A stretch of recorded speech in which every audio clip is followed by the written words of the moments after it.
Hi guys, and welcome back to Twisted Dice. I'm AceFace and I'm here with Darren, and we're going to talk tactics for a change, Darren. It's very rare that we both get an opportunity to talk about tactics and stuff like that together, right? Normally it's like on the other side of the world. I am normally sitting in my little cave talking about Tyranids on the whole, so it's really nice for us both to be together talking about stuff. So it's cool. Other than Tyranids. Other than Tyranids, yeah, we're not going to talk about Tyranids today, funny enough, which is makes me sad straight away. But we are going to talk about Space Marines, the Space Marines. And we're going to be talking about the top 5 Space Marine units that we think that's good. So this is something that, just want to put out there, this is what we think that will work in the Space Marine Codex. What we think is actually good to play with at the moment. Again, drop some comments down below if you feel differently, you feel strongly opinionated that something else could be a top tier or the better choice. Drop some comments down. Yeah, absolutely. But before we get started, if you could take a minute and just stop for a second and press that subscribe button, it would help us out tons as we fast approach our 10,000 subscribers. But yeah, really would appreciate it if you would. And while you're at it, if you can press that bell button, give us a big thumbs up. And also, as Darren said, let us know what you think in the comments below. We'd be really interested to hear what your top 5 Space Marine units are, because we found it really quite challenging narrowing it down, because there are so many cool units in the Space Marine Codex. But it'd be really interested. I want to hear how bad our ideas are and the ones that we think, and we want to know how good yours are. And how dare we forget certain entries? That's what we want. That's what we want to know. Should we start off with the number 5? Yeah, let's go in. I mean, what we have said. I mean, look, it's very difficult for you to rate these. You know, to rate them from like 5 to 1. So this is kind of like the top 5, but not necessarily in this order. But I think it's near and nearest down. So let's start off with the Blade Guard. Have you played against the Blade Guard yet, Darren? Yes, I have played against Blade Guard. I've faced them off in a Crusade battle, and man, they are really, really, really good. Yeah, absolutely. So I mean, in 9th edition, what do you need? So what you need is resilience, and you need the ability to score those objectives. And if you get threatened, you need the ability to be able to dish out that pain. Yes. And that's what these dudes can do, right? And the beautiful thing of these, they can also shoot. They've got not a bad little pistol as well to add a little bit of extra damage to them. They are super reliable. They're going to hit you with plenty of attacks. They're just a really good all-round profile. Because before with Space Marines, anything with shields normally, in the past used to be Terminators with the free up, and then you might have the squads with them. Oh, the veterans and. But it would always be close combat. Yeah. And a shield. But now obviously we've got that option of where these boys will have that ability to shoot and do some awesome damage in combat. But of course, their main beauty is how much damage they can soak up. Yeah, absolutely. And one of the great things, and why these very much fit into our top 5, is the fact that they can work really well in any chapter. So they don't need to be in Ultramarines or in Salamanders or in White Scars. You pretty much can pick these guys up and drop them in any Space Marine army. And you know that they will do a job for you. You know that they can sit in the middle, they can fight off almost anything, and they'll hold that objective for you. They've got the core rule, so you can use all the buffs on them, which also helps them. So all the kind of both like chapter and all the other buffs you've got, you can use them on them. They're just like a really, really solid, reliable unit. Now you can take them in units of 6. That makes them even better. Yeah, it does. They were scary before in unit 3. Now they're a unit 6. Super, super scary. They'll definitely do that job really, really well for you. So for me, that's why they sit as a very reliable top 5. Okay, guys. So moving into number 4, and we're going for the Outriders. Yeah. Now the Outriders squad is an awesome choice. If you know me, you know I love speed, and the bikes are definitely the one. I couldn't keep this one out of the list. I fought to keep it out, but to be honest, there's just too many plus points. Why it just has to go in, and Darren loves his bikes. Listen, why settle for a normal Space Marine bike with only 2 wounds? We give you the option of having 4 wounds. T5. T5, 2 attacks apiece, and of course, if you're going with the chainsaws, that's going to give you extra bubble. Yeah, they're just again what you really want, particularly when you're playing Space Marines. Because if you ever bought a Space Marine list together, and you've put one together very recently, those points don't go very, very far. No. You haven't got a lot of models, so what you need is you want a toolbox variety in your units. You want a unit that can do multiple jobs. If it can just do one job in a Space Marine army, it's potentially going to find itself maybe in trouble. Sure. And this can do so many jobs, right? Oh, of course it can. It's got the ability to move across the board 14 inches. Again, you can advance it. These are definitely going to be the units that are going to take objectives and take objectives early. And of course, if any enemy decides they're going to come close, no worries. All we do is we're going to chain you down with our big old chainsword. And this is what I love about these boys. -1 on those chainswords, 1 damage. They're an absolute friggin' beast. And anything coming up close to them, they're going to do some damage. And of course, that extra toughness T5, that makes them a real hard unit to shift off any objective. Yeah, absolutely. So a real good choice coming in at number 4. Definitely, get hold of some of these guys because they will definitely do you a great job. And of course, probably best in at the moment, White Scars. Yeah, White Scars, very much the flavour of the moment, and these guys fit perfectly in that style of list. And of course, I suppose they can go in Space Wolves now as well. They go in Space Wolves. They're just they're any sort of army that hey, let's not limit it down. This unit can go in any codex you choose and desire. But let's not be one fraction. It's a great unit, and again, it fits so many builds so well. So definitely, it's a good choice for you. So let's go into the number 3 slots. Unit number 3, Executioner Squad, coming in at a nice juicy 3. Yeah, and these. I don't know why it's juicy, but it's just number 3. Well, it is juicy. It's juicy. It's a bit spicy, let's say. So again, one of the new units, and this is no surprise which is cool. The new units on the block definitely seem to have had quite a lot of love. These guys absolutely pack a punch. It's a Marine that basically can really deliver a knockout punch. You've got a few different options and varieties. And that's the cool thing about this. So you've got the 3 different rifles on them. You can either go for the assault rifle or assault melter rifle, which is 1 shot. The assault profile, which is strength 8, -4, D6 damage. Of course, if you want to go for something a little bit more, packs a little bit more punch, you can go in with the multi-melter. And now that is again 24 inches. This will do D6 damage, but if you're in half range, that's going to do D6 +2. But I'd missed the best part. It is heavy too. That is massive. Yeah. And of course, if you want to go a little bit cheaper, you can go in with the heavy multi-melter. I don't know why this is cheaper, but it is. But it comes in with 1 shot per the gun. But this one does D6 +2, and if you're in half range, that's going to do D6 +4. So if you want to pop off a vehicle, one of these shots has got a potential of nearly taking out a rhino. That is massive. And of course, if you've got a nice Demon Prince coming in your wings, you've got a nice little chance of popping that fella off with 1 close. If you manage to get 1 Overwatch off, and you get struck lucky and get a nice 6, you're going to do some friggin' damage because he can definitely do what he needs to do. They're a really brutal unit, really brutal. They're super reliable. They can deliver such a knockout punch. The fact you can now not infiltrate them, but what do I call it, outflank them now for a CP.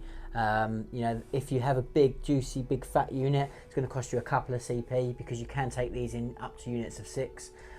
But a little unit of 3, as Darren said, can come in from outflank and can really absolutely lay the smack down on something. And for the points they cost, to have like a real nice little base unit here, they've all got 3 wounds each, all toughness 5. They're still Marines, so they're still going to not actually be terrible in combat either. They're just going to be a really super reliable unit, and they're super easy to hide. They're infantry, so again, quite easy for them to give them a 2+ save. They're just, which is powerful. That's a really strong unit to have. If you've got normal orcs just shooting their bolts into them, with 2 save, that's going to make it really difficult to shift out of cover. Yeah, especially with that toughness 5 as well. So they're just like a really little useful unit. I think, personally, I think probably like little units of 3. It's probably the way to go rather than put all your eggs in one basket and have a big juicy unit of 6. I think that's asking for trouble. But I think a little unit of 3, or maybe a couple of little units of 3. They're only 6. How many points are they each? I can't remember what they said. They're really like points effective. They don't, for the punch they pack. For a squad, so it's 40 points per model. It's really not a lot for what they can deliver. And that's it. And then if you want to upgrade them, so to add the heavy weapon on it, it's going to cost you 5 points for the heavy melter rifle. It's going to cost you 10 points for the multi-melter, and then it's 0 points for the melter rifle. Yeah. So it is a nice little unit. They're a steal for me. Like, they're just such a useful. When you've got these kind of units that can knock out such big units themselves, and you can hide them easily, you can buff them easily. They're just a really cool unit. If you've got like something like a chapter master near these, or a captain to give them some re-rolls, this is a great unit to use that on. So anyway, coming in at number 2. Okay guys, and coming in at number 2, we cheated a little bit here, Darren. We've broken the rules. We've got more than one unit really. But we thought we'd talk about the Chaplin. So the Chaplin is one of, I would say, one of the few real strong survivors from 8th edition. I still think he fulfills a really important and valuable role in your 9th edition Space Marine army. Oh yes. They're super cool, right? They are, they've got a great way of, buffing up your army and really getting the potential of doing either better shots, doing extra close combats, or getting to re-roll combats with the Litanies of Hate. They are a really strong unit. Yeah, and they're just one of them units. It's just like so versatile because depending on what you come across and what you want to do, you've got different things to be able to kind of go against different armies. And also you've got a lot of stuff on here that is auras. There's very few auras left, so you've got obviously the Litany of Hate, which is going to make you that much better in combat, and so many of the cool new Marines. If you've got something like one of the Intercessor Combat Squad units, like tearing in with all those attacks, now they're going to get all those re-rolls. Like, that's pretty strong, right? He's an awesome unit. He is an absolutely awesome unit, and as I said, we wanted to keep it like pretty open because the other thing that's really nice about Chaplin, you've got different ways of taking him. You can take him Terminator armor, that's going to give him 5 wounds, which is not too bad.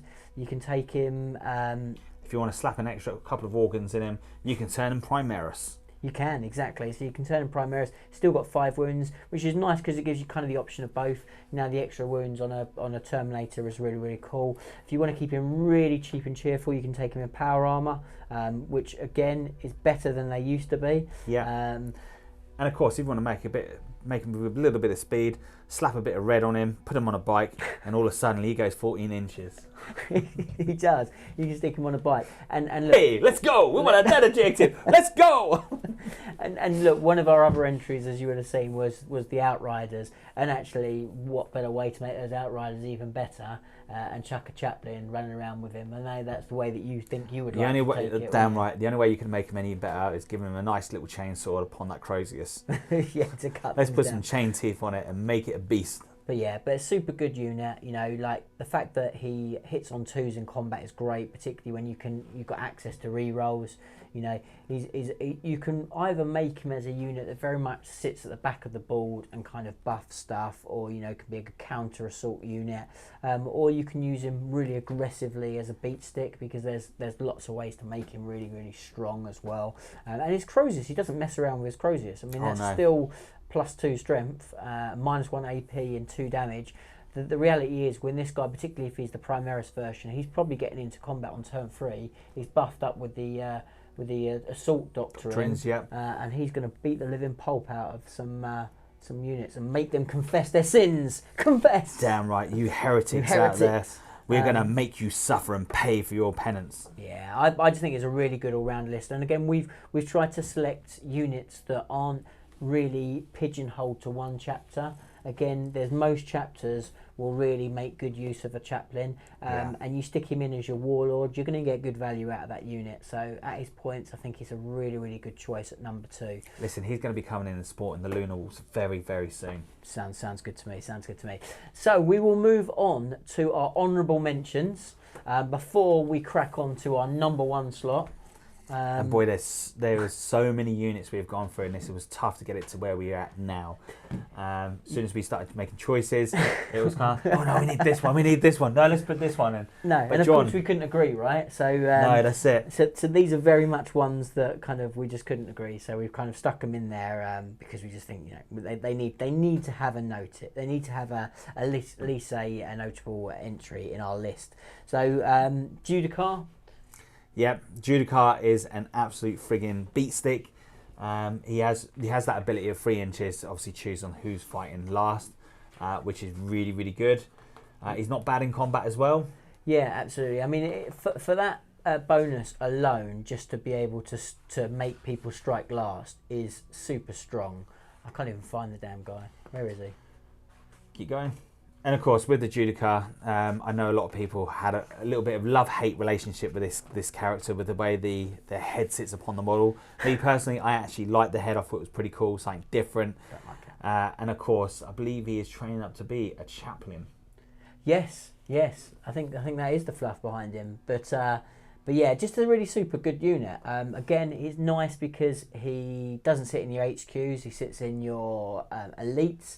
Because he's not good enough, you see. He's not worthy. He's not worthy. He's not made it to the Crozier status yet. But you want characters, and actually, quite often, you don't want to spend those CPs. You want to get some more buffing characters in your list. It's a way of chucking in a elite, which gives you another character with some buffing ability. Pretty good in combat. He's just a really, really good. And again, if he's kind of in with your Blade Guard veterans, we spoke about at the beginning, he's sitting in the middle of the board. Things aren't going to want to charge them anyway because they're tough as nails. But now potentially they're striking last. Yes. He's cheap. He's got 5 wounds. Hits on 2s in combat. It's not bad. It's nothing to be sneered at. So yeah, so he was an honourable mention. We also, I really wanted to put the heavy intercessors in there. So these are the new bad boys on the block. So they're basically like a load of big old heavily armoured intercessors. They're a little bit more points as you'd expect them to be, but the thing that's good about them is the fact having that extra wound, so having 3 wounds rather than 2 wounds. For me, just gives them a little bit more reliability that these guys are gonna do work for you, and on top of that, they can take some new war gear. The new war gear, so they can take a variety of different heavy bolters. Okay, so yes, they can take like a load of heavy weapons, which is cool, and I particularly like some of the variety. So I definitely wouldn't take either the Hellstorm bolt rifle or the Hellstorm heavy bolter. I think they're very, very rubbish personally. Leave the Hellstormer stuff alone, and move on to some of the other stuff, which is really cool.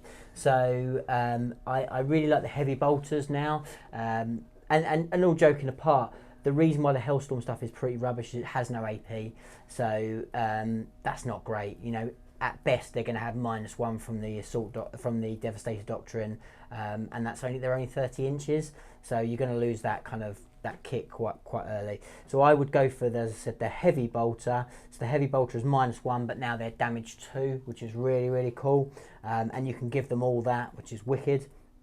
Then you can also then upgrade 1 to have a real nasty Executioner heavy bolter. So you got heavy bolter, which is heavy 2 -2, and it's 3 damage, which is cool, which is nice. Yeah, which is really nice. But again, this is on a platform that's toughness 5. It's 3 wounds. It's a troop's choice. They're just a bit. I just like them as well. They're chunky, Darren. That's it. They're chunky. They're beefy. They're the beefy boys. Anyway, so that's another honourable mention, and our last. I mean, a little bit like me, but they've got the muscles in the right places. Yeah, we won't go into that. And then one of the ones that you really wanted to have as an honourable mention was the interceptors, because the interceptors, I think, are really good fun, and they do provide a really good punch, particularly if you take them in the plasmas, right? Yeah, plasma's a really good shout, and the fact that they can deep strike in, and if you've got units that are hiding away at the back of the board holding those objectives, you've got these little fellas that will be able to pop in, drop down, and hopefully clear those units out. And if you give them the plasmas, they've got a nice amount of shots that can absolutely take out a lot of nice juicy units that are stashed away, and that's what you want. I think they're really, really cool. Again, nice profile, having 3 wounds, toughness 5, quick, right? That's it. Nice little 10-inch movement on them. Yeah. They can get around the board quite nicely, and that's good. Yeah, and again, when we're talking about something that's pretty toolboxy, so it can give a bit of a punch. It's fairly resilient. It's good because you can deep strike it in. when you're thinking about like taking objectives, stuff like that, these guys are like a really, really good solid unit. So there are honourable mentions, but let's go on to the big number one. And this, the daddy unit. I bet people won't agree with this. People definitely won't agree, but we're going to throw it out there, and we think the number one, maybe it's not number one, but it's definitely in the top 5, is the Infiltrators. So the Infiltrators, again, are a unit that's been around a while, but these Infiltrators, they just play the mission probably better than anybody else, and for me that's the clincher, because what do the Infiltrators do, Darren? Well, they've got that ability to be deployed anywhere on the battlefield, up to 9 inches away from the enemy units or enemy's deployment zone. This is massive because this edition, if you're playing tournament wise, is all about scoring those primary objectives. If you can push your enemy back, stop them from deep striking in, getting close to your stuff, or even if you can hide them away and hold on to objective, that is what's going to cause you score you primary. Primary is key, and that is where you want to be at early on in the game. And you can't even charge them. If you deep strike in, you can't even charge the guys because you've got to be outside 12 inches. Yeah. And that's really good. So if you're going up against close combat army that's going to be deep striking in, this is massive, and this is really where you want to be at. So the trick with this is the Omni Scrambler. It's just such a really good countermeasure, and what makes these confirms these very much in this slot. You do have to pay a few points for these guys. They're not the cheapest troops, but you can no longer take scouts in troops anymore. So scouts have gone from the troops section of this book. They're now in the fast or elite, and one of the two. But either way, you cannot take them as troops. So, and this is what you take those infiltrators Rest in for. peace, my scout brothers. They're ugly models though, right? You haven't been forgotten. You have. Yeah, you have. Yeah, you have. Like, I don't want to see another scout on the table. They are pig ugly models. No one wants to see them. Put them away. Get some cool looking infiltrators, because these guys, look, they're a marine stat. They've also got some nice little hidden bonuses in there. They're marksman rifles. If you roll a 6 to hit, they automatically wound, which is great when you're shooting against something that actually generally would probably be too much of a tough target for them. It just means you're going to potentially get plink a few more wounds off things, which is great. You know, when they're in the tactical doctrine, that's going to be that -1 as well. I mean, I as a Tyranid player that's playing big monsters do not want someone getting -1 shots through on my monsters when they're like, normally I'm going, well, you're only going to wound me on a 5. Well, no, I'm going to make one hit roll of a 6, and suddenly I'm rolling to save on a -1. I don't want to be doing that. So they give you a lot of versatility, a lot of flexibility. You're going to need troops choices anyway. Yes, there's an argument to say, you know, why don't we just take, you know, the standard intercessors? And intercessors are good, but I think, you know, infiltrators for just playing the mission. They're not that much more expensive. They're not, and you just can't beat being sitting on an objective turn 1. It's just so strong. It's game winning. It's that good. But the other thing is, you then force your opponent to react to that. Because if you don't react to that, they're going to cause your opponent so much grief, because they're going to be the ones that are going to be holding the objective. And they really are, I think, a must for the Space Marines. Yeah. And at the moment, you've got so many units that have got that ability to deep strike in or coming in from reserves. If you've got that ability to stop, you know, put that 12-inch bubble around them, wow, that's going to cause problems. You come up against orcs, you want to do the jump, guess what? You ain't doing it. You're not doing it. No, and more exactly. importantly, you're going to be staying out of my little thing, so that gives me another turn to pop and shoot as much more orcs off the tabletop as I possibly can. And that makes it so cool. You're going up against demons, you want to deep strike in, no worries, same shenanigans. You can stop that all off. Yeah. And of course, the beautiful thing is, if you come up against Grey Knights and they got that little shenanigan where they can come in within 3 inches, again, that is going to shut that stuff down. Yeah. I nearly done a Negan phrase there, and you did not. And I did not, because good. It would be very unfamily friendly. Yeah, that's where we don't want to be. But no, these guys are just super strong. Again, they fit into every type of build. They synergize so well with everything else. You know, if you've got these guys as a line in the middle of the table, it makes things like, makes your Outriders, it makes, you know, all the Eradicators, make everything else we've spoken about really work, because it means you can bide their time, because they can get to the ball when you want them to. These infiltrators being that first line of kind of defence, taking those objectives, holding some key space on the board, you know, with a standard quality Marine profile, they're just going to be game winners for you so much of the time, which is why they sit at our #1. So hopefully, guys, this has been a lot of fun for you guys to have a little listen what our thoughts on our top 5 Marine units in 9th edition. But as we said at the beginning, what's much more interesting for us is to hear what your top 5 are, because we're going to steal your ideas is the main thing, right? Pretty much. We've got a Lunar Wolves. I'm building a Lunar Wolves as we speak, and this is like one of those running jokes. oh yeah, the Lunar Wolves have been going some time, but we want to add some of your choices and some of your ideas. I mean, we didn't even talk about the Redemptor, did we? You know. No, but it does get a nice honourable mention. I mean, yeah, we love the Redemptor. Look, we could have come up with probably about 20 choices from this book that are great. There is an absolute variety of amazing units in here. But hopefully you've enjoyed that, guys. And if this is the sort of thing you like, let us know, because we'll be back with another top 5 real soon. Thanks so much for watching. Catch you all soon. Bye for now.